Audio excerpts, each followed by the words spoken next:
Next.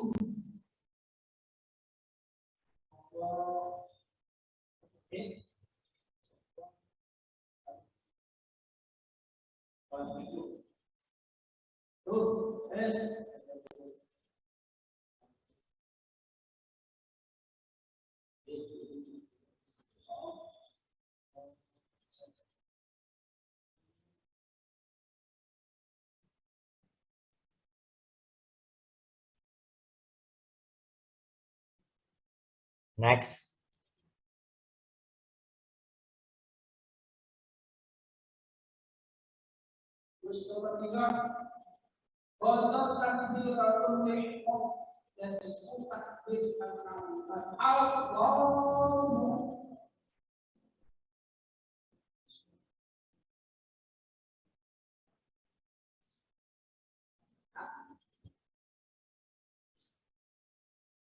Next.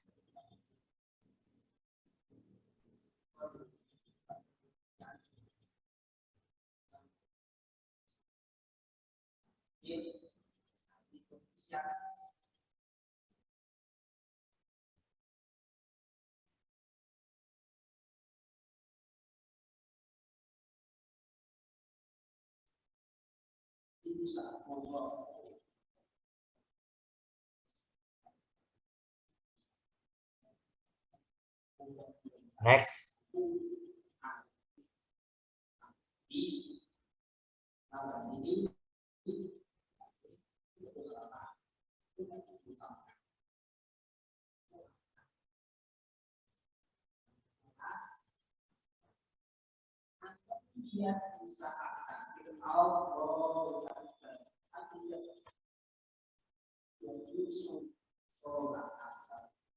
Oke, bisa dikumpulkan ya teman-teman. Silakan, saya kasih waktu sampai 18.08 bisa dikumpulkan ke saya. Silakan teman-teman, bisa japri nomor saya yang ada di grup.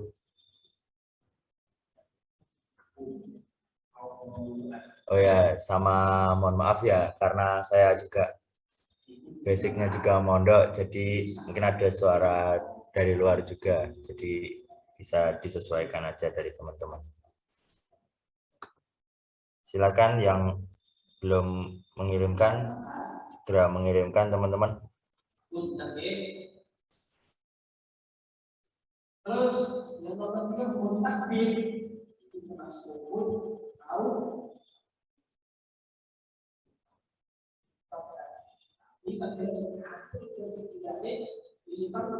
ayo yang belum ngirim, guys, mengirimkan, segera mengirimkan ke saya. Oh ya, jangan sampai off cam ya teman-teman, karena ini juga saya pantau.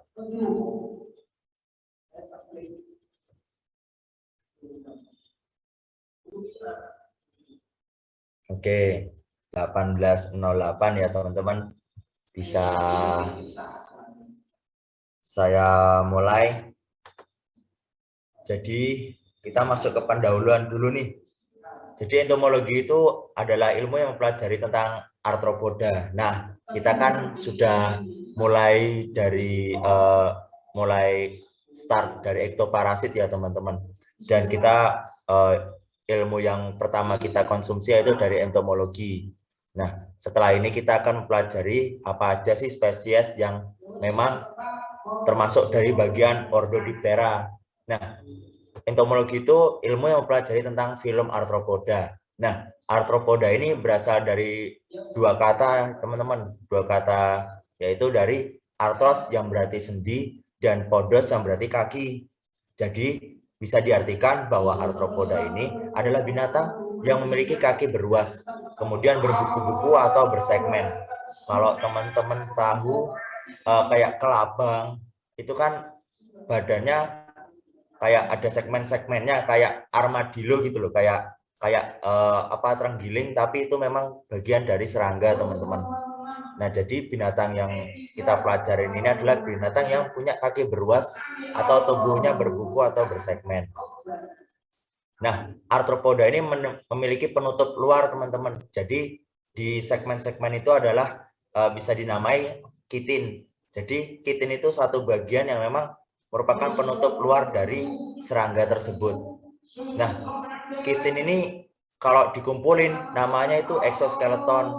Jadi kalau dari serangga itu kan ada kumpulan-kumpulan kitin yang memang bertumpuk-tumpuk gitu loh di tubuhnya. Nah, itu dinamai exoskeleton. Nah, kalau kitin atau bagian segmen tadi yang menebal itu namanya skutum. Jadi ada bentuk penebalan yang dinamai skutum. Nah, cara mudah untuk mengidentifikasi film arthropoda yaitu ini teman-teman. Tubuhnya bersegmen. Jadi tubuhnya itu terdiri dari 3 bagian. Yang pertama ada kepala, kemudian toraks. Oh ya teman-teman, sorry ini tipe ya. Ini harusnya THORAX. Ini K-nya nggak kepakai. Kemudian bagian di belakang sendiri itu adalah abdomen. Bagian paling kaudal. Kemudian tubuhnya itu bilateral simetris. Jadi jika di belah tengah itu akan simetris. Oke, kemudian bagian luar terdapat exoskeleton yang saya jelasin tadi. Jadi ada kayak pelindungnya gitu loh, teman-teman. Kayak ada kumpulan-kumpulan kitinnya. Kemudian tidak memiliki silia. Tapi nanti di beberapa spesies, mungkin bukan hampir semua sih, mayoritas itu ada bulu-bulunya. Tapi diingat teman-teman, itu bukan silia, tapi itu bulu-bulu. Oke, saya next. Jadi dari Orthodiptera ini punya metamorfosis. Kalau dari dari protozoa kemarin kan itu daur hidupnya kompleks ya. Kalau dari Diptera ini, kalau dari Orthodiptera itu ada 3 macam teman-teman. Dan ini nggak terlalu secara garis besar nggak terlalu kompleks atau membingungkan seperti kayak protozoa kemarin. Jadi ada 3. Yang pertama yaitu ametabola atau tidak mengalami metamorfosis. Kemudian ada paurometabola atau metamorfosis sederhana. Dan juga ada holometabola yaitu metamorfosis sempurna. Jadi ametabola ini adalah metamorfosis yang memang nggak mengalami perubahan jelas teman-teman. Jadi kalau dari ametabola ini terdiri dari telur, terus nanti menetas, ada individu kecil, nanti semakin membesar itu dari yang dewasa sampai dari yang baru menetas sampai yang dewasa itu cuman perbedaannya dari ukuran teman-teman. Kalau dari paurometabola ini dari telur kemudian berubah menjadi nimfa dan dewasa ini, dari nimfa dan dewasa ini memang mirip, tapi ada perbedaan yang memang jelas. Kalau kalian di SMA atau di SMP itu mungkin ingat kalau kecoa itu kan termasuk dari bagian metamorfosis dari paurometabola. Nah itu teman-teman mungkin bisa dianalogikan kayak daur hidupnya atau metamorfosisnya dari kecoa. Oke, kalau holometabola ini terdiri dari 4 teman-teman, diingat-ingat ya. Dari telur, kemudian menetas, mengeluarkan larva. Kemudian larva nanti kalau sudah mentok pertumbuhan dari stadium larva itu akan membentuk kepompong. Nah, kepompong ini dalam bahasa kita disebut dengan pupa. Kemudian setelah pupa itu setelah beberapa waktu nanti akan menetas. Nanti menetas, kemudian bukan menetas sih, itu akan keluar dari pupa itu akan keluar individu baru yaitu dari serangga yang memang sudah dewasa. Mungkin ini setelahnya ada gambarannya teman-teman. Nah ini bisa dilihat ametabola ini dari telur kemudian berubah menjadi anakan jadi individu baru, itu cuma perbedaannya dari ukuran teman-teman. Jadi semakin besar dan mencapai stadium dewasa. Kemudian dari paurometabola nih, saya ambilin contoh dari kecoa, yaitu pertama dari telur, kemudian menjadi nimfa 1, nimfa 2. Nah ini dari bagian dari stadium nimfa ini kan ada perbedaan nih teman-teman dari nimfa dan dewasa. Kalau dewasa kan ada sayapnya, kalau dari nimfa itu nggak ada, cuman kayak ini, kayak ada ruas, ada segmen-segmennya. Kemudian kalau dari holometabola ini dari spesies lalat itu dari telur kemudian menetas menjadi larva, kemudian nanti setelah beberapa waktu larva ini kan juga ada pertumbuhannya, baik itu tumbuh dari makan kemudian berubah menjadi pupa ataupun gimana nanti proses hidupnya. Kemudian dari pupa ini nanti setelah beberapa waktu akan menghasilkan individu baru, yaitu stadium dewasa dari individu ini, dari serangga ini teman-teman. Oke, nah lanjut ya. Nah, filum yang kita pelajari adalah filum Arthropoda. Kemudian subfilumnya itu ada Atelocerata dan Chelicerata. Nah, buat Chelicerata ini nanti kita bahas setelah setelah dari kelas insekta ini tuntas. Nah, kelas yang kita bahas pada malam hari ini yaitu dari kelas insekta. Nah, pokoknya teman-teman ketika memang ditanyain atau nanti saya tanyain apapun yang saya tanyain berkaitan dengan kelas, nanti teman-teman bisa jawab langsung kelas insekta. Oke, dari kelas insekta ini kan topik pembahasan utama kita dari Ordodiptera. Nanti selanjutnya itu ada Ordo Siponaptera, segala macam itu setelah dari pemberian dokter nanti juga saya tambahkan. Oke, beberapa macam ini teman-teman. Ada dari subordo, itu ada 3 turunan dari Ordodiptera. Yang pertama ada subordo Nematosera. Nah, subordo Nematosera ini ai ini teman-teman yang saya kasih font kuning ini semuanya adalah bagian dari famili, baik itu famili Culicidae, Ceratopogonidae, Simulidae, Psychodidae, kemudian dari font-font kuning yang lain. Oke, dari sini teman-teman bisa baca kurang lebih apa yang kita pelajari nanti familinya apa saja. Saya next dari Ordo Nematosera. Nah, Ordo Nematosera ini mengalami metamorfosis sempurna teman-teman. Jadi terdiri dari 4 stadium, yaitu telur, larva, pupa, dan dewasa. Diingat-ingat teman-teman. Oke, saya lanjut. Yang pertama dari famili Sulicidae. Nah, ada subfamilinya. Subfamilinya terdiri dari Toxoricetidae, kemudian dari subfamili Sulicinae, dan Anopelinae. Jadi kalau subfamili teman-teman mengingatnya itu nae-nae, kalau dari famili itu dae-dae. Pokoknya kalau dari subfamili ini beberapa akan saya tampilkan tapi nggak semuanya. Pokoknya cara mengingatnya teman-teman itu pakai nae-nae. Kalau famili itu kan dari awal sudah dibekalin sama yang lain kan. Kalau dari famili itu pakai ae tapi ada Sulicidae atau Ceratopogonidae, rata-rata pakai kata huruf terakhirnya dari spesies. Kurang lebih seperti itu teman-teman. Nah ini subfamili saya samakan dengan beberapa spesies. Nah kalau cara mudah mengingat dari genus kan cuma dari kata depannya aja kan, dari nama depannya. Kalau dari Aedes aegypti berarti genusnya Aedes. Kalau Culex Quinquevaciatus ini berarti genusnya dari Culex. Mungkin seperti itu. Nah ini font-font yang memang biru, merah, kemudian hijau, ini saya samakan dengan subfamilinya teman-teman. Kemudian ini sebelum kita masuk ke tiap-tiap spesies, ini teman-teman perhatikan pointer saya. Ini beberapa cara sexing. Kalau sexing itu kayak identifikasi kelamin lah. Identifikasi kelamin yaitu kalau dari female ini dari antenanya ini enggak lebat teman-teman. Ibaratnya kalau kalau dari laki-laki itu jenggotnya tebal, kalau dari perempuan itu enggak punya jenggot. Nah, gampangnya kayak gitu teman-teman. Nah, kalau buat palpusnya juga kalau dari kalau dari palpus milik laki-laki itu juga ada bulunya, sedangkan untuk female ini sedikit bulunya. Mungkin cara mudahnya seperti itu teman-teman buat identifikasi kelamin dari Sulicidae ini. Nah, ini bisa dilihat teman-teman. Ini dari Sulicinae sama Anophelinae.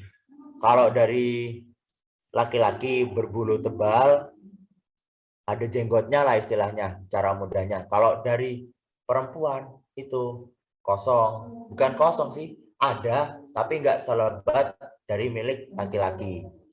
Nah, ini teman-teman. Mungkin strukturnya bisa saya jelasin sekarang juga. Nih, ada bentukan proboscis. Atau kalau kalian ini bisa analoginya sama gajah. Jadi gajah kan punya apa namanya? Punya belalai. Nah, belalai ini namanya proboscis. Jadi kalau teman-teman ditanyain ini struktur apa, jangan dijawab struktur belalai, tapi sesuai dengan yang diajarkan di kedokteran hewan, ini adalah bagian dari proboscis. Boleh proboscis, boleh nggak pakai C. Itu teman-teman bebas. Nah, ini teman-teman, sama ada bentukan palpus. Bentukan palpus ini lebih medial dari bentukan antena. Jadi misal ada jenggot. Nah, bentukan palpus ini bibir kita. Nah, proboscis ini kayak istilahnya gigi kita lah, buat nancepin atau gimana. Pokoknya bagian dari paling lateral itu cara memudahkan buat ngapalinnya dari antena. Kemudian semakin ke tengah itu palpus. Kemudian semakin ke tengah lagi itu apa adalah proboscis. Oke. Mungkin dari penjelasan saya kecepatan nggak teman-teman? Kalau nanti dirasa kecepatan atau mungkin suara saya putus-putus, nanti langsung ingetin aja lewat potong omongan saya atau chat di Zoom ya teman-teman. Oke, mungkin sejauh ini stabil-stabil aja, jadi saya lanjutin ya teman-teman. Oke, ini beberapa saya kutip dari jurnal. Saya ingetin lagi nih teman-teman, ini kalau dari male dan female, dari jantan dan juga betina, bisa dilihat. Ini kan apa istilahnya kalau bahasa Jawanya kemerawuk lah. Nah, jenggotnya ini banyak, jenggotnya ini tebal. Nah, kalau dari female itu seadanya. Nah, untuk bagian yang saya tunjuk ini sama ini, itu adalah palpus. Oke, bisa dibaca nanti ya teman-teman ketika memang sudah saya share. Ini buat tambahan ilmu dari kalian, buat kalian bisa dibaca di sini. Kurang lebih cara memudahkan buat identifikasi gender atau identifikasi kelamin bisa dilihat dari sini. Nah, ini untuk alat kelamin dari jantan itu adalah hipopygium. Kalau dari betina itu kurang lebih sama dari vagina, tapi kalau dari alat kelamin jantan bisa diingat-ingat yaitu dari hipopygium. Ini bagian yang memang secara mikroskopis teman-teman. Nah, ini kalau dari saya jujur itu di bagian kaudalnya, di bagian kaudal dari nyamuk sendiri. Ini bisa dilihat alat kelamin dari pejantan yaitu hipopygium. Nah, geser ke bagian kanan dari kita, ini adalah dua bagian stadium dari larva, yaitu kalau kalian bisa ingat, ini adalah jentik-jentik lah istilahnya. Jentik-jentik dari Sulicinae sama Anophelinae. Kalau dari Anophelinae, ini badannya lebih ramping. Badannya lebih ramping, tapi bagian dari kepala itu lebih melebar. Bagian dari kepala itu lebih melebar. Kalau bagian dari Sulicinae ini tubuhnya lebih gemuk lah istilahnya, lebih gemuk. Terus ini bisa dilihat anak panah yang saya kasih di sini itu ada rambut keras yang panjang. Ya memang kalau baru kelihatan kalau emang udah di mikroskopis, udah pakai mikroskop. Nah, ini namanya rambut dari Tuft of Bristol, rambut keras yang panjang. Jadi ini loh, ada jumbai-jumbainya, ada kayak apa namanya? Kalian kalau bersihin tabung reaksi itu loh. Bersihin tabung reaksi kan kayak pakai kayak sikat yang panjang. Nah, kayak gitulah kurang lebih. Nah, kemudian ada di bawah ini bagian dari pektin. Ini bagian dari kaudal. Ini bagian dari kranial. Bagian anterior, bagian posterior. Kalau di Sulisinae itu ada istilahnya apa ya, cara mudah mengingatnya ini, ada anal papillae atau ekor. Jadi kalau dari Sulisinae ini ada dua. Satu, dua. Sebenarnya ini ada, tapi yang ditampilkan di gambar cuman satu. Tapi kalau di Anopheles itu modelannya kayak cuman satu gitu. Satu, dan ya emang agak lebat gini, agak kasar bagiannya. Mungkin seperti itu teman-teman. Oke, ini untuk bentuk dari telur-telur atau memang proses penempatan dari telur-telur tiap spesies. Bisa dilihat di bagian kiri saya, ini ada bagian telur dari Anopheles. Ini dari sisi lateral, ini dari sisi dorsal. Ini dari bagian atas, ini dari bagian samping. Mungkin kalau kalian pandang-pandang bentuk ilustrasinya kayak moluska atau siput-siput gitu ya. Nah, ini bentuknya kayak gini. Kemudian bentuk penempatannya ini satu-satu kalau dari Anopheles. Bentukannya juga besar kayak gini.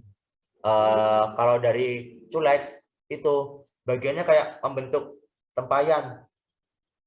Nah, kalau bagian dari Anopheles ini teman-teman bisa dibaca. Ini yang saya warna-warna ini, satu persatu itu di permukaan air.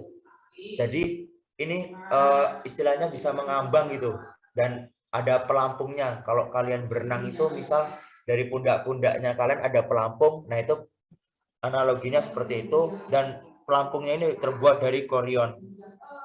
Korion itu bagian yang emang bagian dari telur lah istilahnya, kayak gitu. Kalau dari Culex ini kayak rakit, jadi satu, kemudian kemana-mana atau ikut aliran air itu satu terus kayak gini.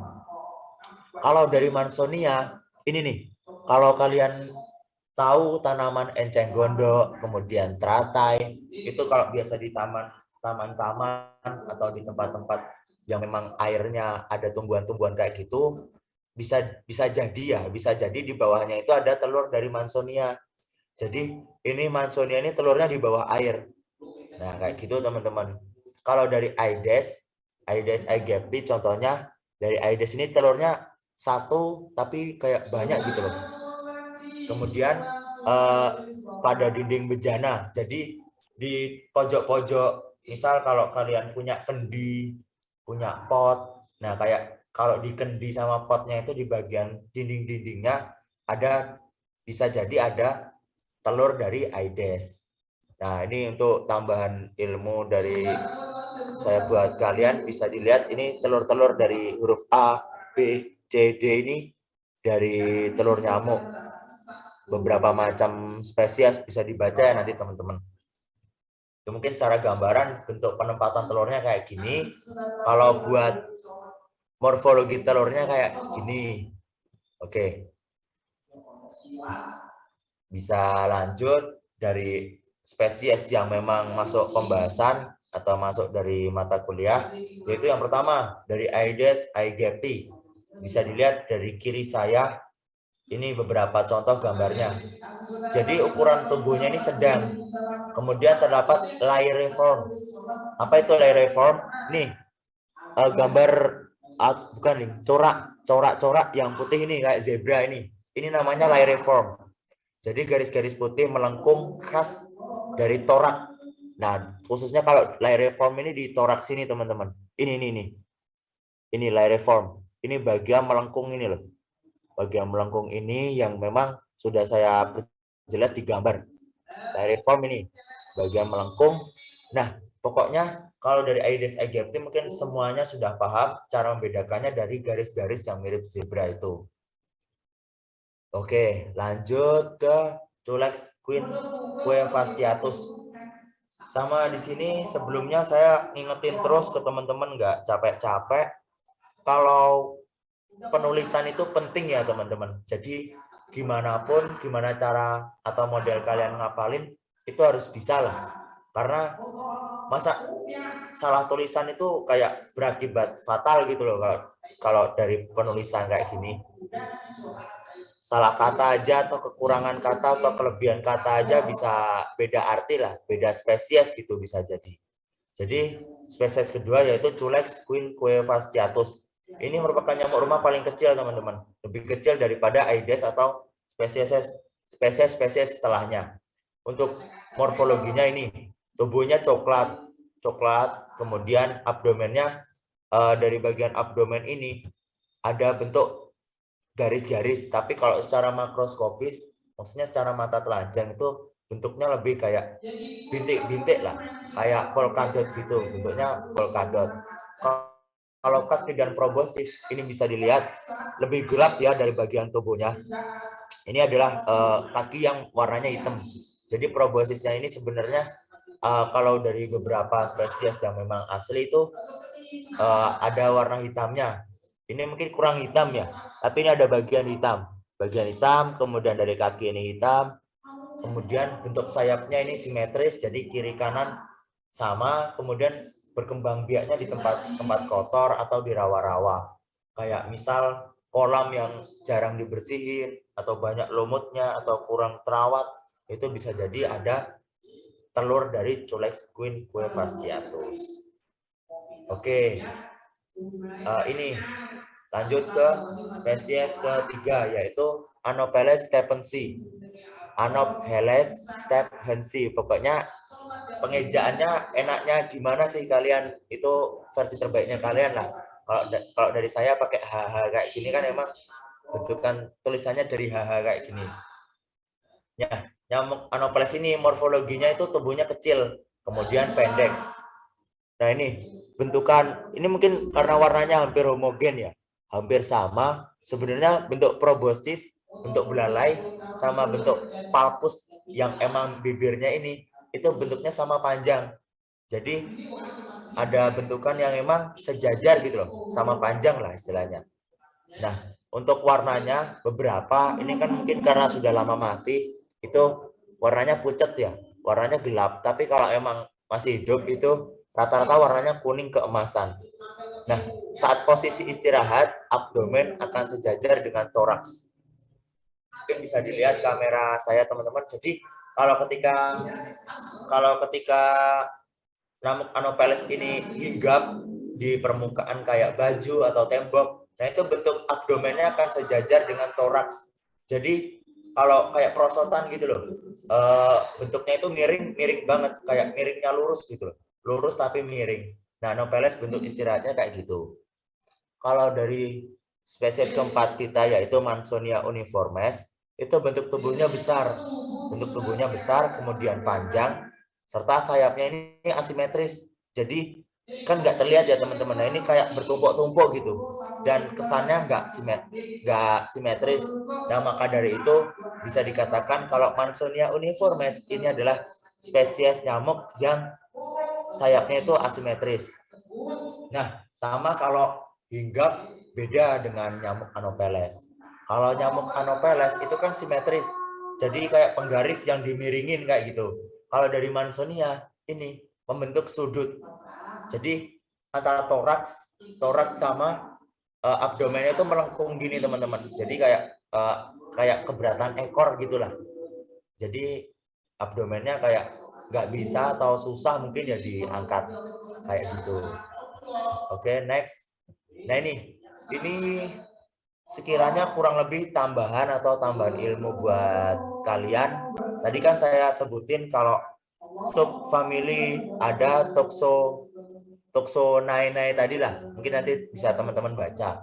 Nah ini bentuk spesiesnya, turunan dari spesiesnya yaitu Toxorynchites amboinensis. Nah nyamuk Toxorynchites ini bukan nyamuk pemakan darah teman-teman, tapi ini bisa dilihat panah yang saya berikan. Jadi ini merupakan larva predator dari nyamuk pemakan darah tadi. Seperti yang saya tampilin ini, dilihat ini larva Toxorynchites ini sedang memakan larva dari Culex. Ini merupakan kayak apa namanya, inovasi gitu loh. Misal di tempat kalian atau di lingkungan tempat kalian tinggal itu ada banyak nyamuk. Nah, Di situ juga teman-teman bisa membawa atau beli larva Toxorhynchites ini, bisa ditaruh ke mana, ke kolam kalian atau ke tempat-tempat wadah penampungan air kalian buat basmi larva-larva nyamuk pemakan darah ini, teman-teman. Mungkin selebihnya dari morfologi bisa kalian baca di sini ya, teman-teman. Dari bentuk palpus, kemudian belalai atau proboscis, kemudian larvanya ini bisa dibaca, teman-teman. Dan ini bentukan dari nyamuknya. Ini namanya nyamuk gajah ya, teman-teman. Nama umumnya nyamuk gajah. Jadi Toxorhynchites amboinensis ini nama lainnya nyamuk gajah. Oke, saya next.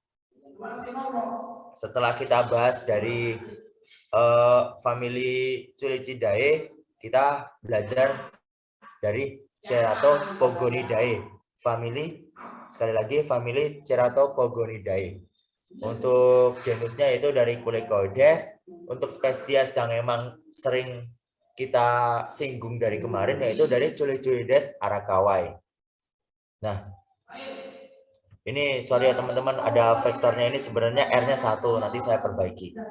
Untuk Culicoides arakawae ini punya common name atau sebutan umum lah, yaitu lalat bungkuk. Bisa dilihat sesuai dengan morfologinya. Kalau dari Culicoides arakawae ini toraksnya membungkuk, jadi bagian toraksnya itu kedudukannya lebih tinggi daripada kepalanya. Jadi bagian paling apex, bagian paling puncaknya itu toraks, baru dari kepala, dan yang terakhir dari abdomennya ini. Untuk proboscisnya bisa dilihat teman-teman, ini pendek, proboscisnya itu pendek, dan gunanya itu untuk mengisap darah. Jadi ditancepin, walaupun pendek itu bisa melukai kita lah secara kecil, secara mikroskopis. Sekali lagi, bentuk toraksnya itu membungkuk, jadi lebih tinggi toraks daripada bagian kepala. Kemudian bagian plumos pada jantan, ini dari jantan ya teman-teman, dari jantan itu mengisap darah. Kemudian kalau dari betina ini enggak, jadi antena pilos ini pada betina. Kemudian bisa dilihat mungkin secara blur ya di sini ya, tapi kalau secara teori sayapnya dari Culicoides ini, kalau kalian menemui preparat asli itu sayapnya berbulu, jadi ada bulunya. Sekali lagi, beberapa spesies yang ada di sini itu enggak bersilia tapi berbulu.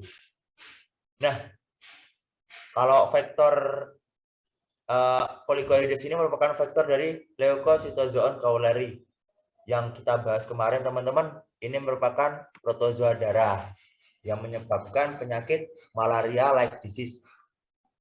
Oke, saya next. Ini untuk siklus hidupnya bisa dibaca teman-teman. Ini lebih opsional lah, karena bisa jadi di ujian atau di kuis atau di ujian praktikum atau di mana-mana yang memang berkaitan dengan mata kuliah parasitologi ini, ada siklus hidup kan sering keluar ya. Itu bisa teman-teman baca apa yang saya berikan di sini, nanti kurang lebihnya ada di sinilah. Nah, aktivitas dari Culicoides itu sepanjang hari, kemudian telurnya diletakkan berkelompok. Larvanya ini mirip cacing, bisa dilihat teman-teman. Jangan sampai salah sangka antara larva dari Culicoides sama cestoda atau cacing pita. Itu bisa jadi perbandingan lah, compare lah. Bisa dibaca bentuk segmennya berapa dari masing-masing bagian. Kemudian ada pupa optakte atau pupa yang memang belum aktif, atau memang bentuk awal pupa gitulah. Kan dari larva stadium akhir, kemudian proses membentuk pupa. Nah, pupanya itu baru selesai, namanya pupa optakte. Itu pupa yang memang baru awal lah istilahnya. Bisa dibaca di sini ya teman-teman. Oke, kita lanjut dari famili Simulidae.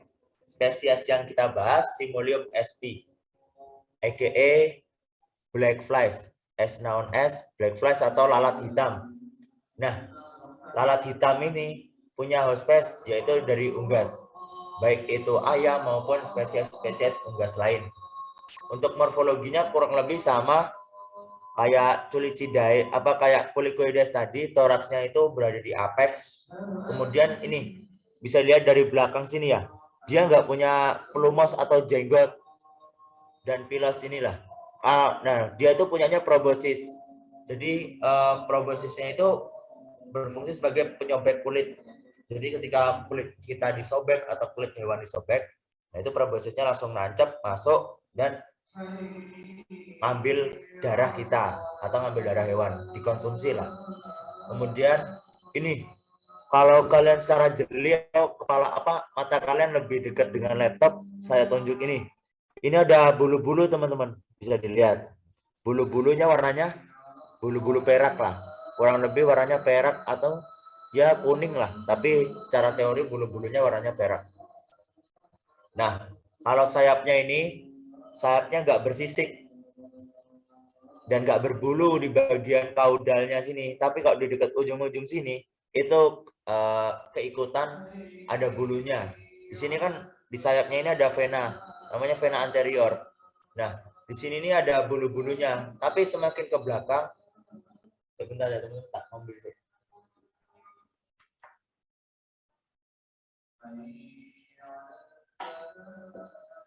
Jadi di bulu-bulu depan sini ada bulu-bulunya. Kalau semakin ke belakang ini nggak akan ditemui bulu-bulu. Nah, yang kemarin kita bahas juga, kalau simulium ini merupakan vektor dari protozoa darah Leucositozoan simondi. Oke, kita next. Nah, untuk siklus hidupnya seperti ini, kurang lebihnya ya teman-teman.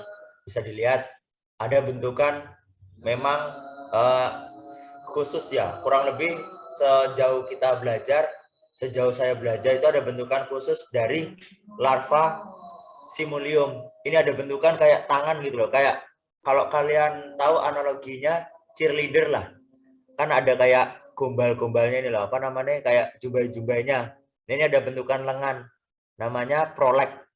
Nah, kalau kalian ditanyain, entah nanti keluar atau dikeluarkan dokter Adit, bentukan kayak gini bisa ada jaga-jaganya lah teman-teman. Nah, ini bagian anterior, bagian kepala ini loh. Bagian larva ini, bagian larva anterior. Kemudian bisa dilihat secara spesifik, telurnya diletakkan di batu dekat air mengalir, dekat sungai. Kemudian larvanya ini bersifat karnivora. Kemudian nanti larva ini ada stadium-stadiumnya, dan ganti kulitnya ini merupakan stadium. Jadi ketika sebelum ganti kulit itu namanya larva stadium pertama. Ketika sudah ganti kulit, itu berubah jadi larva stadium kedua, dan seterusnya sampai 6 kali. Kemudian sifatnya dari simulium ini, lalatnya itu aktif di pagi dan sore. Kalau siang itu kayak ada breaks-nya teman-teman. Kayak ada break time-nya, ada istirahatnya.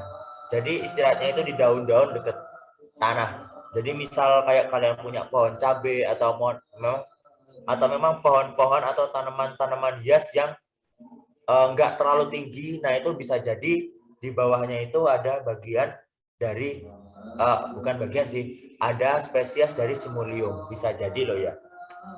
Oke, ini bentukan pupanya teman-teman, pupa dari simulium. Nah ini pupa yang memang baru atau baru berubah lah dari larva menjadi pupa, Kemudian bagian agak coklat ini agak kusem. Nah ini udah bentukan matur yang nanti bisa pecah, bisa mengelupas, bisa berubah jadi bentukan dewasa dari simulium. Kayak gitu teman-teman, kurang lebihnya. Oke, kita lanjut dari family Psychodidae. Bisa dilihat bentukannya kayak gini teman-teman. Spesies yang kita bahas yaitu dari Phlebotomus papatasii. Kalau dari bahasan-bahasan kemarin dari protozoa kan family itu ada I-nya double. Nah, mungkin khusus dari Phlebotomus ini, Phlebotomus papatasii, I-nya double itu di bagian spesies. Untuk common name-nya atau nama umumnya itu sandflies atau lalat pasir. Nah, dia mengonsumsi darah unggas, kemudian ukurannya kurang dari 5 mm. Kemudian seluruh bagian yang emang kalian lihat di sini ditutupi bulu kan. Jadi bisa diidentifikasi kalau Phlebotomus ini bagian baik itu dari kepala sayap, toraks maupun abdomen itu berbulu. Kemudian ini kan lagi mengonsumsi darah. Kalau lagi nggak pas mengonsumsi darah itu palpusnya atau bagian dari bibirnya itu melengkung. Pokoknya paling kayak monyet lah istilahnya kalau bisa dijelasin kayak gini. Tapi ini bentukannya kayak nyamuk. Tapi gampangnya kalau bentukan kalau dari lalat yang paling banyak bulunya atau paling lebat bulunya dari Phlebotomus papatasi. Kemudian ini bagian penting juga teman-teman, karena protozoa itu ada kaitannya di sini. Jadi Phlebotomus papatasi, lalat pasir ini itu vektor dari Leishmania donovani, protozoa pencernaan kemarin loh teman. Protozoa darah kemarin lah. Protozoa Leishmania ini merupakan bagian dari Phlebotomus papatasi. Oke, kita lanjut ke siklus hidupnya. Bisa dilihat baik itu secara ilustrasi maupun secara jelas bentukan larva, kemudian pupa. Nah, telurnya ini diletakkan di celah-celah batu atau tempat-tempat lembab. Bisa jadi di lembah-lembah atau di dekat sungai atau tempat-tempat yang memang cocok buat diletakkannya telur dari Phlebotomus ini, teman-teman. Bisa dilihat spesifikasi dari hasil telur yang dihasilkan, kemudian suhunya biar bisa hidup tuh berapa derajat. Ini teman-teman. Untuk larvanya sekali lagi kadang membedakan dari larva lalat atau larva-larva dari ektoparasit dengan cacing, terutama yang mirip itu cacing cestoda, itu perlu dilihat dengan jeli lah, dengan cermat.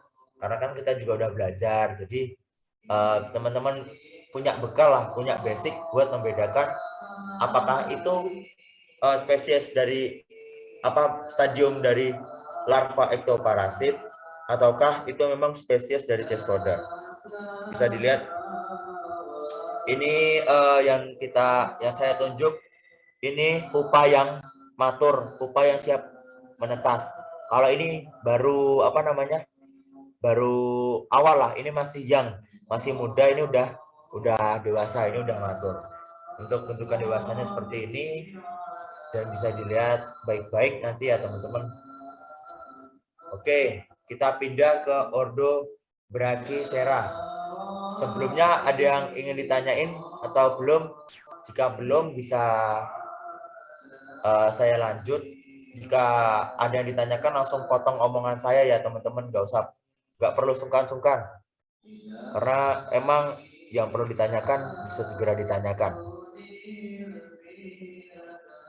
Oke, kalau memang nggak ada yang ditanyakan, pelan-pelan atau gimana nanti bisa ditanyain di jalan lah, bisa ditanyain sepanjang tutor ini. Jadi Brachycera itu merupakan Brachycera ini bagian dari holometabola, yaitu telur, larva, pupa, dewasa.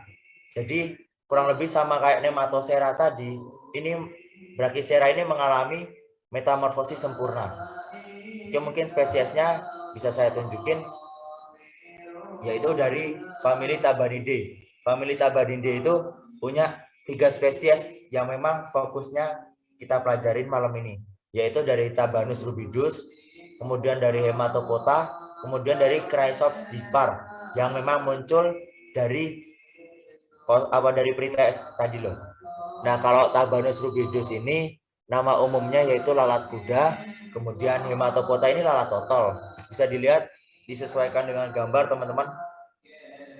Lalatnya ini besar. Lalatnya ini ada corak-corak. Kemudian kalau dari Hematopota ini ada total-totalnya. Ini kan bentukan dari sisi lateral. Kalau dari Chrysops dispar ini ada coraknya teman-teman.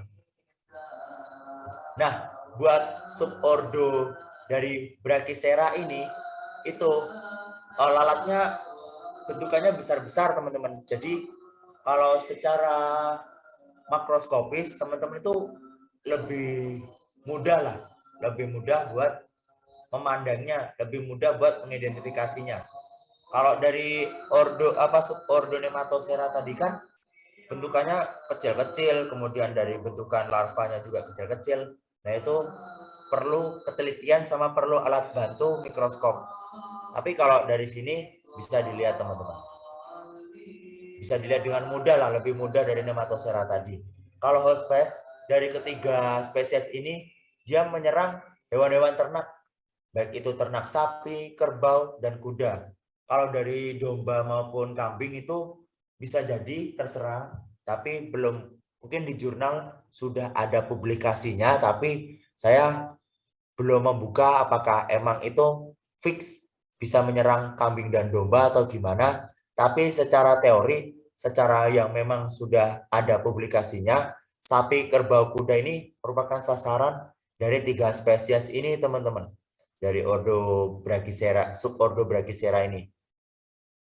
Kemudian ini 3 spesies ini merupakan vektor dari Trypanosoma evansi protozoa kemarin.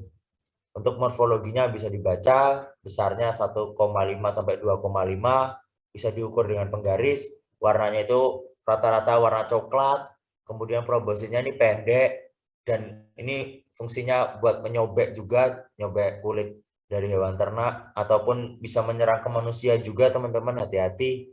Kemudian matanya ini mendominasi, jadi nih matanya gede banget, gede-gede nih. Nah, nanti kita juga ada sexing atau identifikasi kelamin melalui mata, teman-teman. Setelah ini. Pokoknya ada sifat-sifat istimewa dari Tabanus rubidus ini. Kenapa saya garisi merah? Karena ini juga kemungkinan besar potensi keluar di tiap ujian itu, baik ujian praktikum maupun ujian tulis itu, ataupun ujian dari hebat, itu kemungkinan keluarnya itu besar lah. Dan ini sifat-sifat istimewanya. Nah, yang pertama, anontogeni, yaitu hanya betina yang menghisap darah. Jadi, buat pejantan dari Tabanus ini, itu menghisap madu dan nektar, atau hasil-hasil dari tanaman lah. Kemudian, ada sifatnya yang namanya telmopagi, yaitu menggigit kulit dengan mengeluarkan antikoagulan. Kalau belajar dari mata kuliah mikrobiologi atau mata kuliah yang memang berhubungan dengan antikoagulan kan, itu darahnya biar nggak mengental gitu loh. Ketika Tabanus mengonsumsi darah, itu antikoagulannya keluar lewat salivanya, itu biar nggak menggumpal gitu loh di mulutnya Tabanus, jadi bisa disedot dengan lancar lah. Kemudian ukurannya sekali lagi teman-teman, ukurannya besar. Kemudian waktu makannya lama. Jadi karena badannya tebel, badannya besar, itu konsumsinya kan juga butuh makannya porsi kuli lah, porsi besar gitu. Jadi waktu makannya lama, kemudian isinya juga banyak.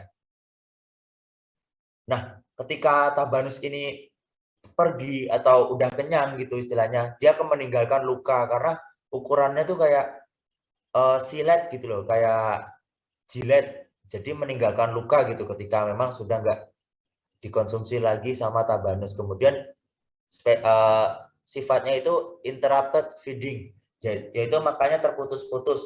Jadi makanya 5 menit berhenti, kemudian berapa menit berhenti, berapa menit berhenti, kayak gitu teman-teman.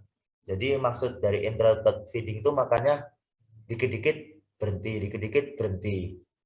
Kemudian terbangnya jauh, jadi bisa jadi bermil-mil gitu.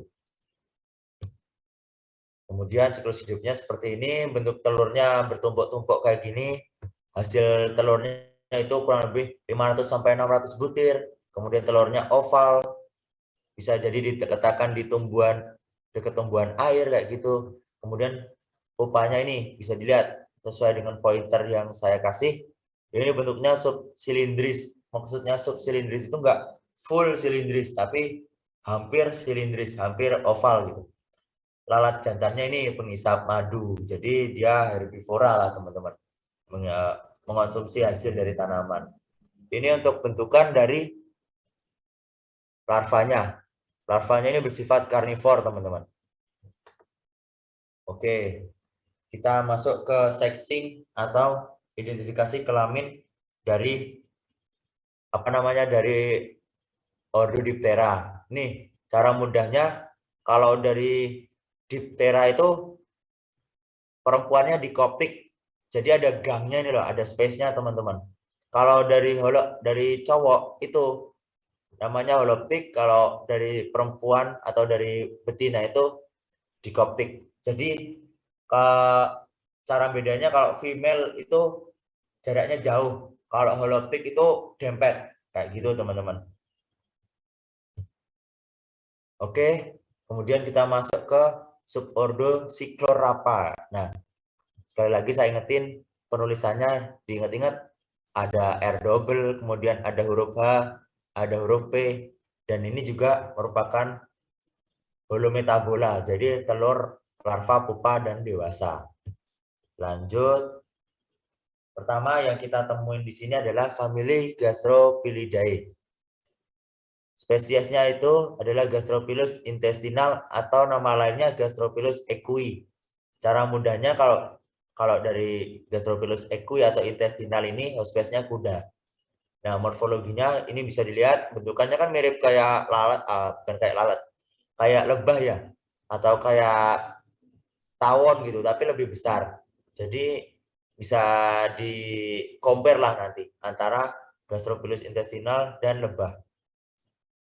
Kemudian bisa dilihat bagian tubuhnya ini ada bulu-bulu, kemudian di fatlock, bagian meletakkan telurnya di fatlock atau kaki depan. Bagian fatlock kaki depan tuh kayak kalian udah bagian dari metatarsal sapi gitu loh, metatarsal sapi atau metatarsal dari hewan-hewan ternak. Nah, bagian yang memang diletakkan telur dari indukan Gastropilus intestinal tuh bagian situ, bagian daerah dari metatarsal. Kemudian menyebabkan miasis intestinal. Jadi ketika memang lalat ini nempel di hewan kuda, itu nanti dari larvanya itu akan penetrasi ke tubuh dari kuda. Setelah ini kita lihat gambarannya kayak gimana.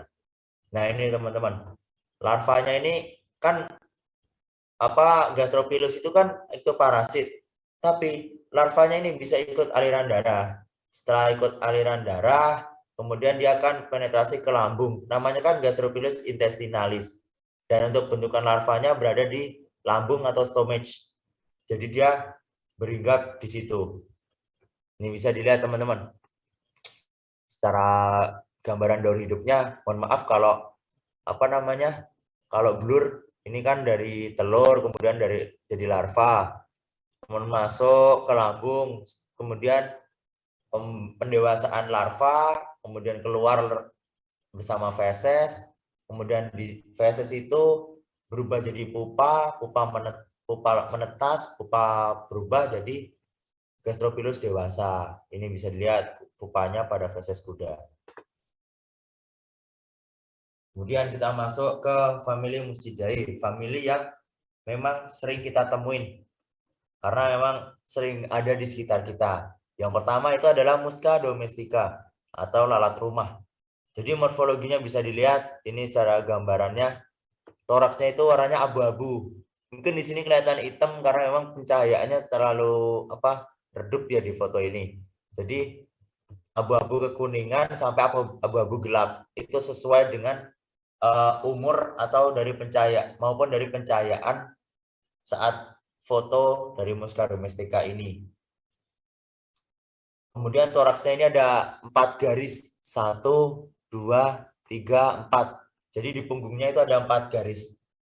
Kemudian abdomennya warna kekuningan. Jadi di bagian kaudal sini, bagian abdomen itu warnanya kekuningan.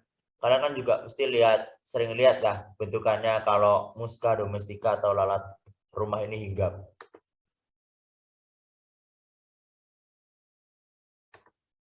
Yang memang ini, kalau dari teman-teman barusan ada yang bilang, dari teman kalian ada yang bilang mati lampu itu bisa join lewat HP dulu ya, biar bisa nyimak tutor kali ini. Jadi walaupun nggak bisa lewat laptop atau kendala sinyal terlalu besar, bisa lewat HP.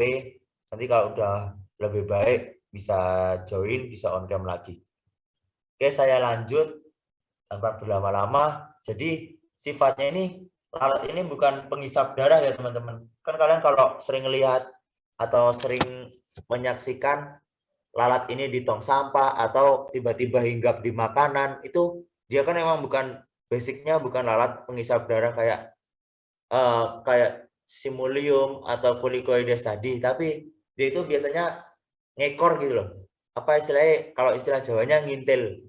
Jadi dia ketika ada lalat penghisap darah makan, dia nanti nyusul kayak gitu. Nanti dia dapat sisa-sisanya gitu loh. Atau ketika memang darahnya itu kecer, darahnya itu berceceran di tanah atau ada cairan-cairan yang memang udah nggak dimakan sama lalat penghisap darah. Nah itu Musca domestica itu makan makanan sisanya itu. Nah, cara makannya juga bervariasi tergantung bentuk atau dari konsistensi makanan yang dia makan. Ada namanya vomit drops atau tetesan muntah. Jadi makanan padat atau misal gini analoginya, misal kalian ada kerupuk nih, kerupuk terus dibiarin bebas atau nggak ada yang makan. Nah, tiba-tiba dari Musca domestica ini datang. Nah, itu kan makanannya padat kan. Nah, itu nanti dari Musca itu bakal muntahin cairan yang berasal dari salivanya. Nah, dari saliva itu membantu buat Musca domestica ini makan kerupuk tadi. Jadi makanan padat itu dicampur sama saliva itu biar mudah dicerna lah sama Musca domestica.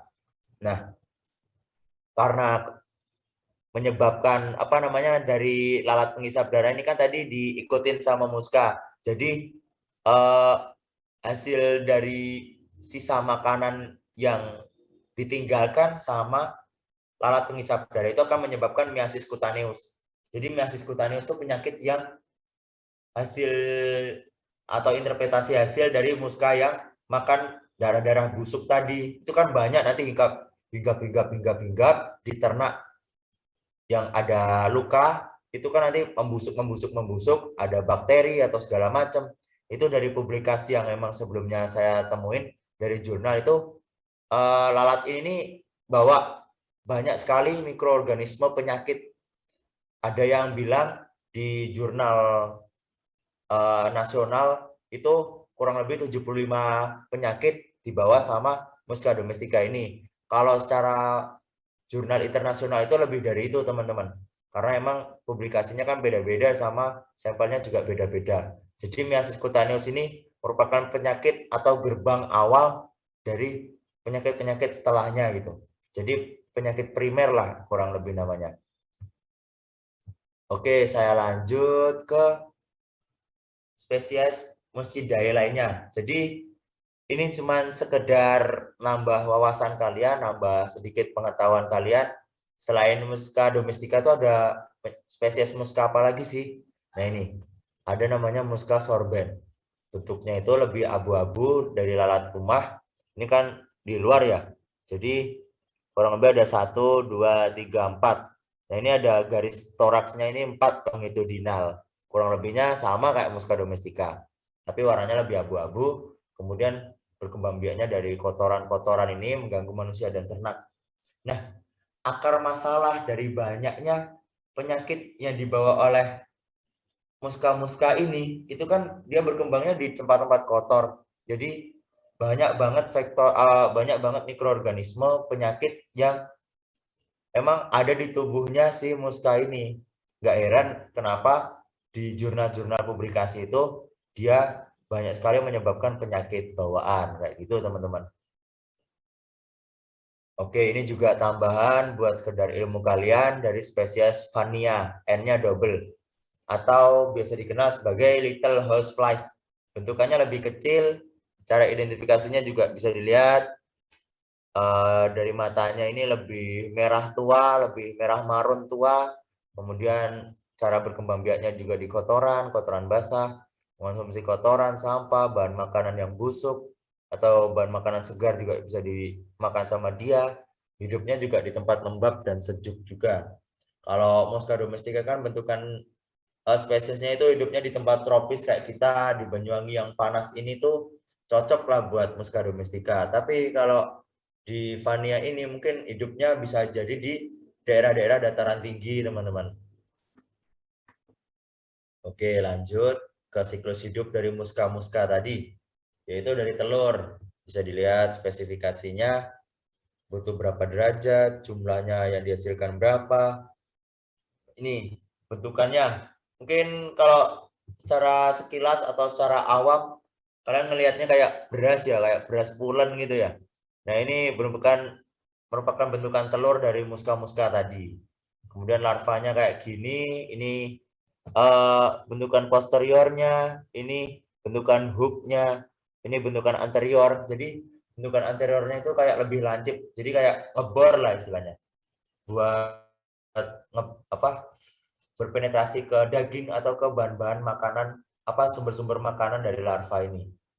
Jadi diingat-ingat, posteriornya lebih tumpul, anteriornya lebih lancip. Bentukan pupanya kurang lebih kayak gini, kayak kayak biji buah kayak gitu, warnanya coklat. Ini ada pupanya, ini ada namanya petilinum, itu kantong berisi darah. Jadi di dalamnya sini ada bagian kepalanya, itu bagian yang ini, bagian yang saya pointer. Ini kan bisa dilihat bagian posteriornya ini sama kayak bagian posterior dari larva. Nah, bisa di-compare lah nanti teman-teman. Dari bagian kepalanya ada namanya bentukan petilinum di dalamnya sini. Itu ada darahnya. Oke, lanjut. Ada Muscidae lagi, spesiesnya Stomoxys calcitran atau bisa dikenal sebagai lalat kandang. Jadi spesiesnya itu sapi, jadi dia hidup di peternakan sapi atau dari sapi-sapi yang konvensional gitu loh, peternakan konvensional milik warga-warga desa itu ada dari Stomoxys calcitran ini hidup. Bentukannya proboscisnya menonjol. Kan saya ngambil gambarnya ini dari bentukan kaudalnya ya teman-teman, dari bagian posterior. Tapi kalau nanti teman-teman menemukan preparat atau foto dari Stomoxys calcitran ini, bagian anteriornya itu proboscisnya menonjol dan gunanya untuk menusuk dan menghisap darah. Ukuran tubuhnya relatif kecil, kurang dari 1 cm, sekitar 5-7 mm. Kemudian betina dan jantan itu enggak kayak Tabanus tadi, betina dan jantan itu enggak ada bedanya menghisap darah. Toraksnya ini punya 4 garis hitam. Kalau secara jauh nih ada 1, 2, 3, 4 ya.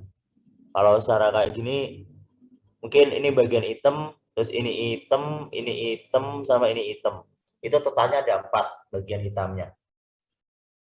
Abdomen ini ada 3 bintik. 1, 2, 3, 1, 2, 3. Cara mudahin Stomoxys calcitran kayak gitu. Kemudian sifatnya itu dari lalat ini, dia adalah lalat yang suka terang. Jadi tempat-tempat yang memang terang kayak gitu tuh dia suka. Tapi kalau ketika memang musim hujan atau musim dingin, itu dia baru pindah ke ruangan yang memang buat tempat berteduhnya dia lah. Kurang lebih kayak gitu guys. Oke, mungkin kurang lebih gambarnya gak jauh beda dari Musca domestica tadi dan kawan-kawan. Secara spesifikasi telurnya kayak gini, bisa campur di pakan ternak sama urin, kemudian jumlahnya 20-50 butir. Kemudian larvanya mirip lalat rumah, namun stigmatanya terpisah. Nah, ini teman-teman kayak bentukan mata kecil ini loh, yang saya pointer. Bisa dilihat, ini kayak ada matanya terpisah gitu loh. Itu buat pembedanya. Kalau dari pupanya kurang lebih ya sama ya, kurang lebih cara bedainnya agak susah juga. Dan untuk proses perubahan menjadi dewasa atau menetas menjadi dewasa itu 6-9 hari. Oke, kita lanjut ke Hematobia irritans atau lalat tanduk. Kenapa sih dinamai lalat tanduk? Karena tempat hidup dari Hematobia ini atau predileksi dari Hematobia ini umumnya di tanduk. Jadi dia gerombol kayak banyak banget di tanduk ketika memang teman-teman terjun di ternak sapi atau ternak kambing gitu. Jadi dia ini cara gampang paling simpelnya ya, paling simpelnya itu dia lalat penghisap darah paling kecil. Tapi kalau gerombol itu ya banyak, jadinya banyak tapi kecil-kecil. Dia menyerang selain dari pangkal tanduk, dari punggung juga, dari bahu juga, dan perut sapi. Kemudian dia juga bisa aja nyerang dari anjing, kuda, dan domba. Karena kan dia basicnya lalat penghisap darah kan. Jadi dia yang penting tuh ngisap darah, dia seneng gitu lah istilahnya. Nah ini sebagai apa ya? Sebagai titik not, dia merupakan vektor dari Stephanofilaria stilesi. Atau ini kalau nggak salah ingat, nanti mohon maaf kalau misal saya salah, bisa teman-teman ingetin. Ini kan Stephanofilaria kan merupakan cacing nematoda ya. Nah ini bisa jadi dibawa oleh hematobia iritan ini. Oke, lanjut. Ini siklus hidupnya. Siklus hidup dari hematobia ini ya. Dari hematobia iritan ini telurnya kecil banget, 1 mili kurang lebih. Kemudian ini dari bentukan apa namanya? Larvanya seperti ini, kemudian pupanya seperti ini. Kalau spesifikasinya bisa teman-teman simak, bisa teman-teman baca, baik itu sekarang ataupun setelahnya bisa teman-teman baca. Oke, saya lanjut. Ini famili dari Caliporidae. L-nya 2, kemudian spesies-spesiesnya bisa dilihat. Ada Lucilia cuprina yang memang umum dan terkenal. Kemudian ada Chrysomia megacephala dan Chrysomia beziana, Z-nya double. Ini subfamilinya Calipurinae, nai. Pokoknya subfamili itu nai gini.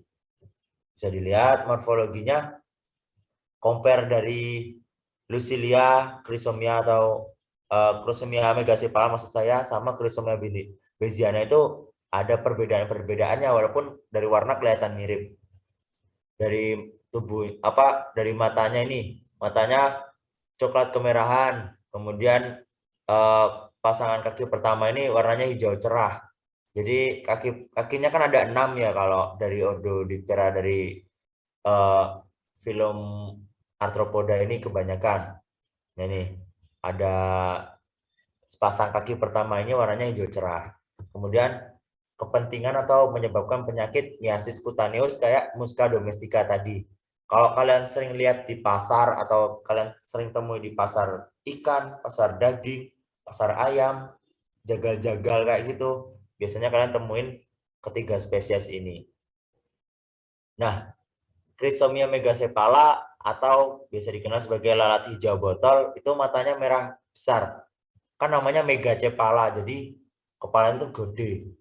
Jadi matanya merah besar, kemudian ini sering dilihat di pasar daging. Kalau Chrysomia beziana ini atau lalat cacing sekrup dunia lama, mungkin namanya tuh panjang ya teman. Saya pengen atau saya berharap banget teman-teman, walaupun dengan nama umum yang panjang ini teman-teman bisa hafal lah, karena bisa jadi keluar di ujian. Nah, warnanya itu hijau metalik. Nah, mukanya ini warna kuning oranye. Nah, ini dari bagian atasnya proboscis ini ada bagian kuning, kemudian matanya ini kan kebetulan saya dapat preparat yang udah mati, tapi kalau yang hidup itu matanya itu warnanya oranye kurang lebih teman-teman, karena memang masih segar gitu.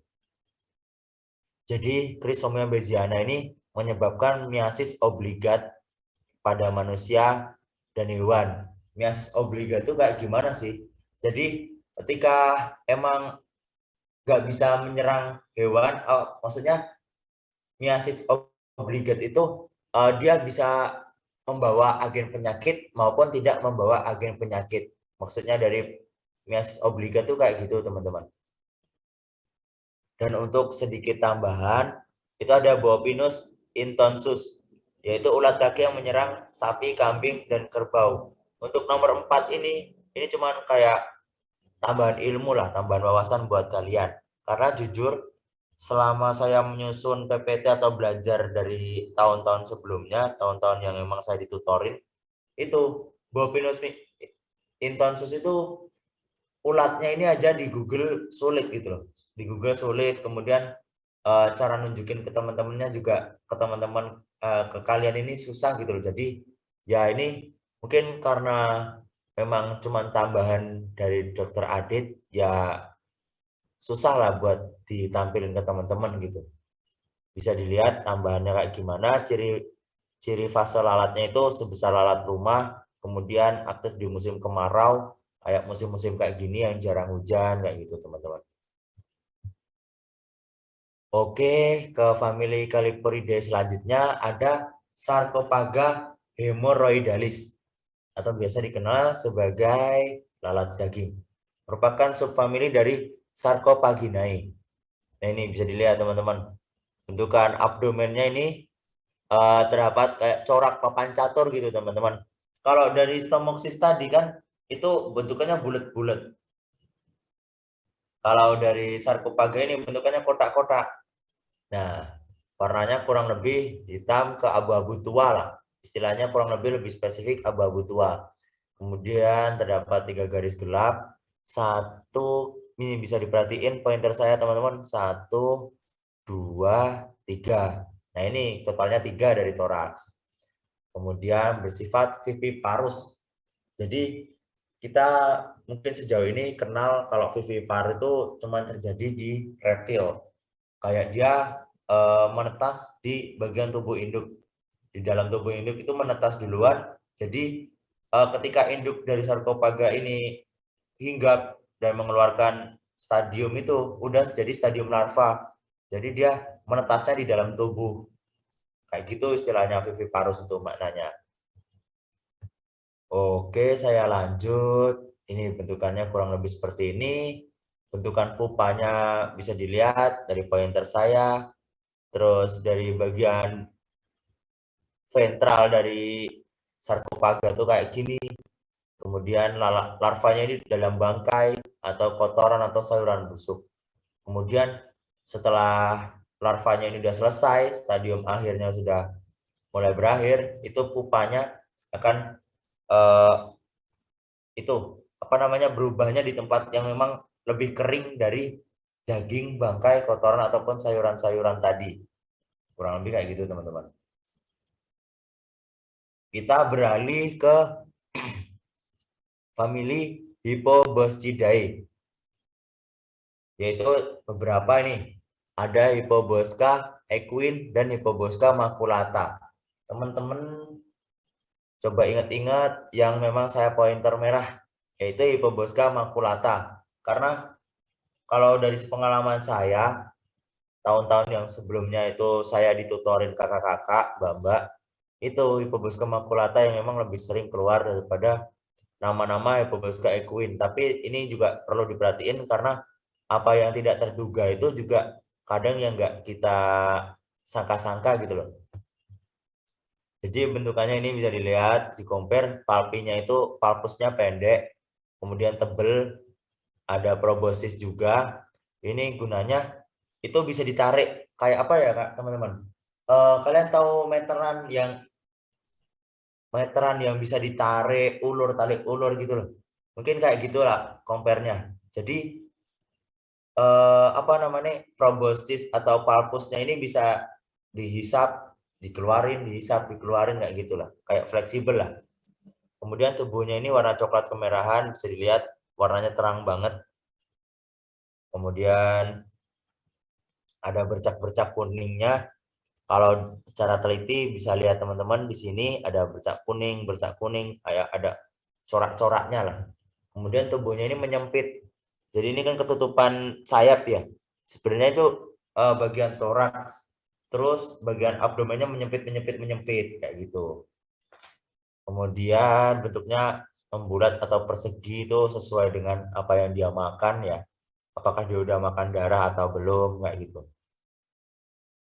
Kemudian ini bisa dilihat secara jeli kalau teman-teman mendekatkan mata kalian ke laptop, itu ada kayak kite. Jadi di tiap kakinya itu ada kaitnya.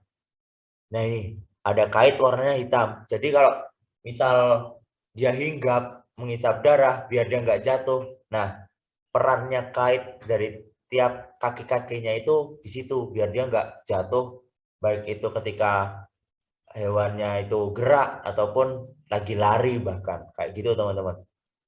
Tubuhnya ini ada bulu-bulu pendek. Mungkin ini saya lihatin dari atas ini ada bulu-bulu. Mungkin nanti ketika memang PPT-nya ini udah tak kasihin ke kalian, bisa kalian cermatin lebih baik lah.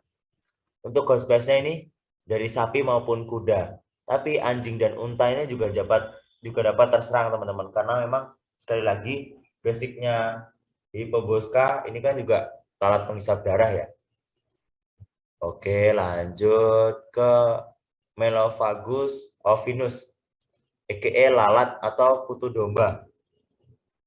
Nih teman-teman buat apa ya, remind atau buat pengingat, bisa teman-teman jawab lalat domba, bisa teman-teman jawab kutu domba.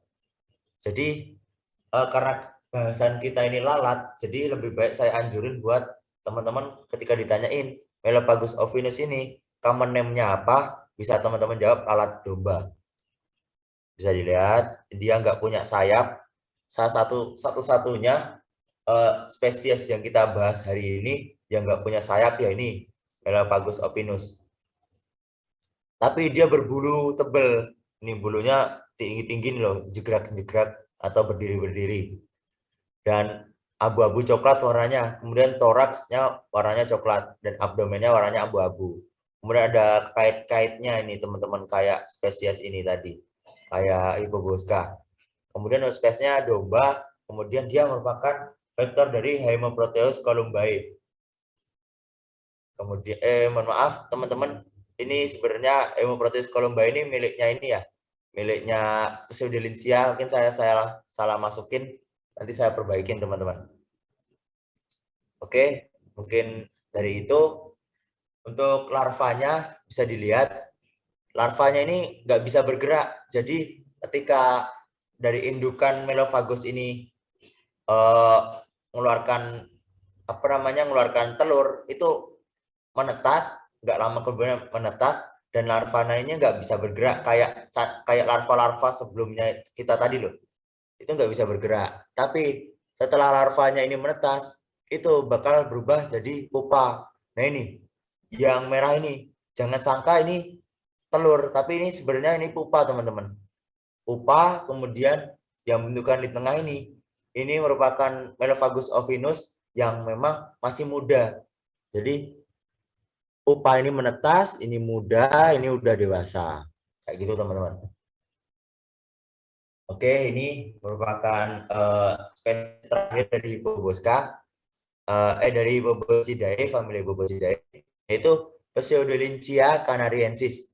Dilihat bentuk pengejaan hurufnya teman-teman, diperhatiin ya. Dan bentukannya kayak gini, kakinya ada 3 pasang, warnanya coklat, ini bagian dorsal, ini bagian ventral. Untuk sayapnya transparan, untuk abdomennya membulat, ini membulat kalau dilihat secara kasat mata. Kemudian ada tajinya. Jadi ini ada ini kan ada 2 tangkai ya, ada 2 kayak piece gitu loh. Ada kayak kaitnya membentuk V. Nah, itu kayak bentuknya seperti taji. Nah, taji ini namanya spur. Kemudian sayapnya lebih panjang dari tubuhnya, jadi bablas gitu loh. Bablas dan istilahnya sisa lah. Kemudian merupakan ektoparasit permanen. Jadi dia kalau di di merpati ya di merpati terus gitu loh. Dan sekali lagi mohon maaf ini ya teman-teman, vektornya merupakan vektor dari Haemoproteus columbae. Saya salah naruh protozoanya di parasit lain. Jadi nanti saya kasih ke sini ketika udah dibenerin. Oke, kemudian ini bentukan larvanya. Jadi dia menetas, dia keluar dari telur, dari telur ya maksud saya, dari telur kemudian langsung menetas ke stadium larva. Stadium larvanya ini menyerupai telur, teman-teman. Ini menyerupai telur, tapi ini namanya larva. Kemudian dari larva ini berubah makin makin kusam, terus warnanya jadi hitam. Nah, bentuk pupanya itu jadi hitam, kemudian perubahan dari pupa menuju dewasa ini cukup lama, teman-teman. Kurang lebih sebulanan lah. Ini bisa dilihat spesifikasi harinya yaitu 23 sampai 31 hari. Nah, untuk kemampuan dari indukan Pseudolensia ini, tiap hidupnya itu cuma bisa ngasilin 4 sampai 5 larva. Jadi dia tuh nggak sebanyak muska-muska tadi loh, sama tabanus-tabanus yang telurnya sampai ratusan. Dia nggak sebanyak itu, teman-teman. Oke, mungkin ada yang ingin ditanyakan, teman-teman, atau mungkin malah ada yang ngantuk. Oke, bisa. Kalau ada yang ingin ditanyakan, silakan tanya. Oke. Atau tadi ada yang nge-SS dari PPT, ada yang ingin ditanyakan dari SSN PPT atau gimana? Jika ada yang ingin ditanyakan, silakan tanya atau gimana. Untuk mungkin kalau di protozoa kemarin ya, protozoa kemarin tuh ada sesi tanya jawab dari saya ke kalian, tapi karena memang ini sudah malam dan teman-teman tadi juga sudah terpantau on cam, jadi bisa saya mudahkan buat penilaian khusus Diptera malam hari ini, ya lebih mudah lah tanpa saya tanyain kembali. Tapi habis ini ada post test. Tapi sebelum masuk post test, sekali lagi teman-teman, kalau ada yang ingin ditanyakan, tanya guys.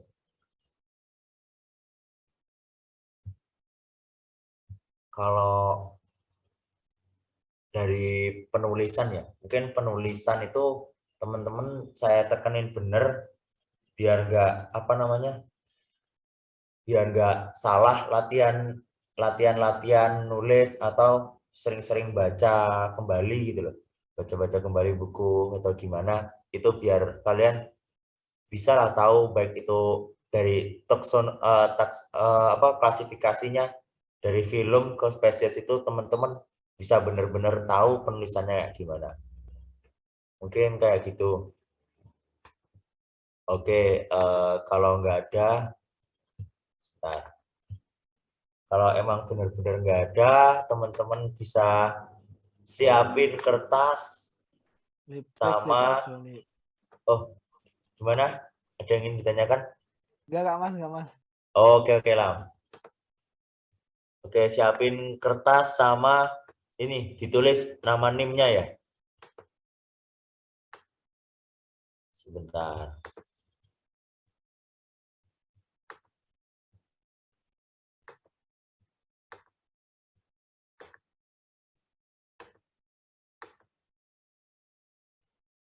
Oke.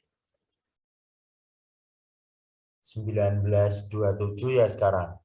1929 saya mulai ya. Jangan lupa harus on cam ya teman-teman. Kecuali tadi ada yang kendala mati lampu, tetap harus on cam. Maksudnya kalau nggak bisa lewat laptop, bisa lewat HP.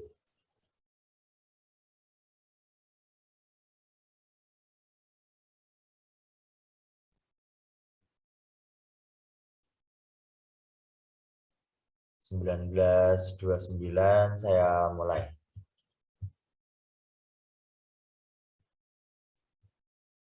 Jangan dimatiin loh ya kameranya, biar bisa saya nilai soft skill kalian.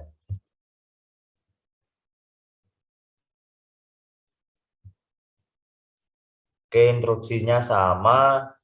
Kalau ganti slide berarti saya sudah bilang next. Dan itu nggak bisa kembali lagi.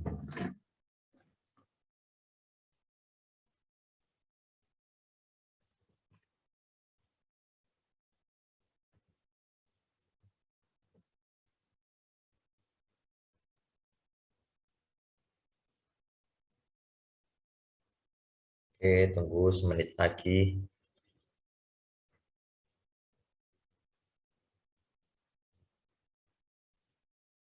Oke, Saya hitung sampai 3 ya. 1, 2, 3.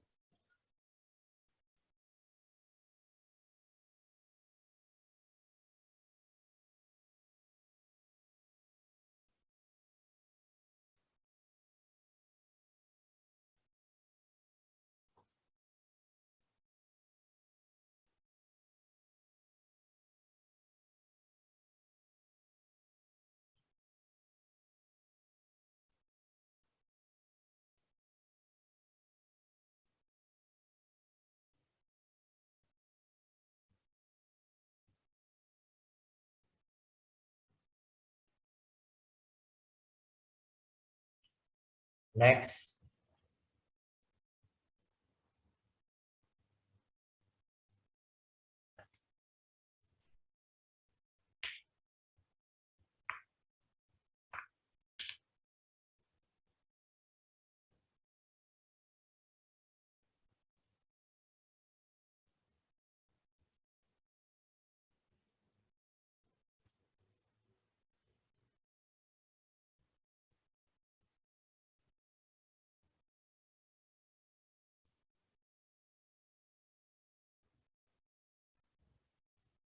Next.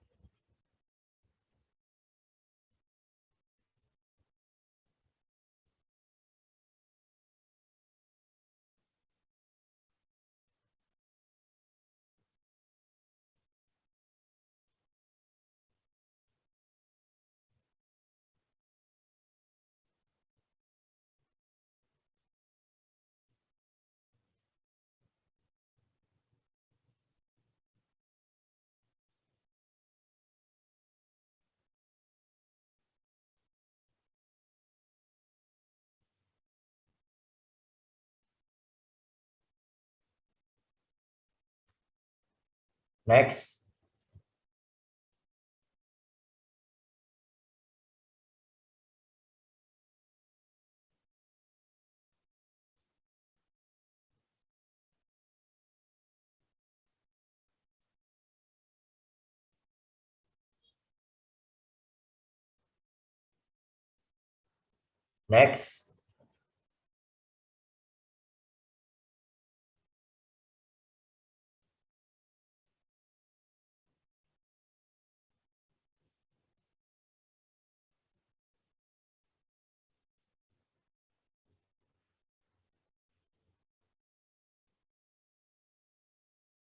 Next.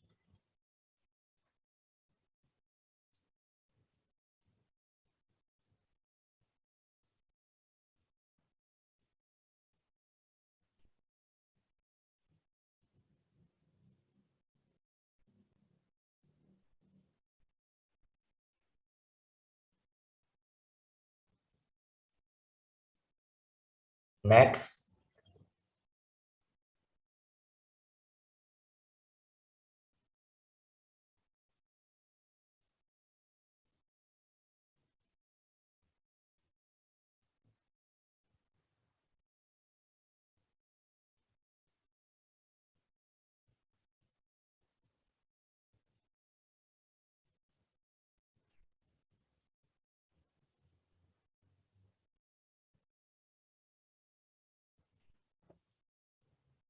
Next. Next.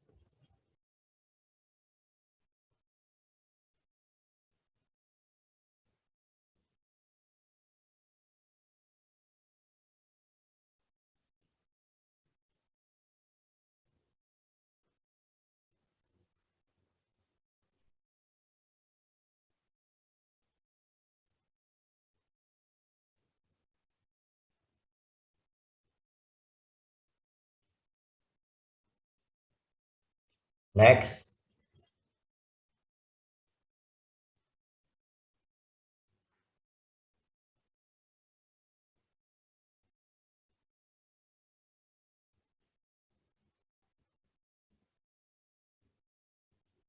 Next.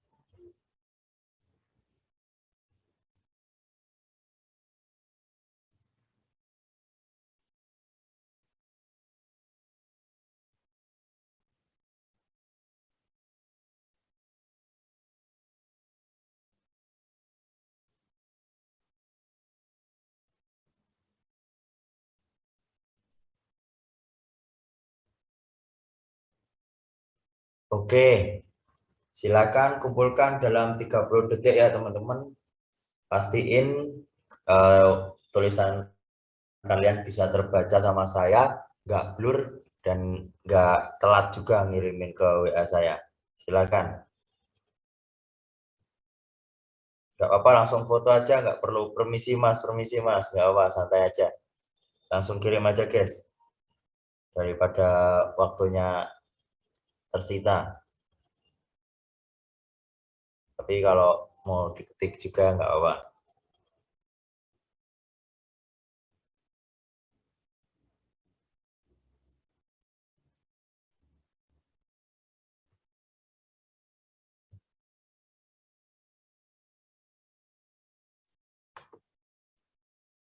Oke,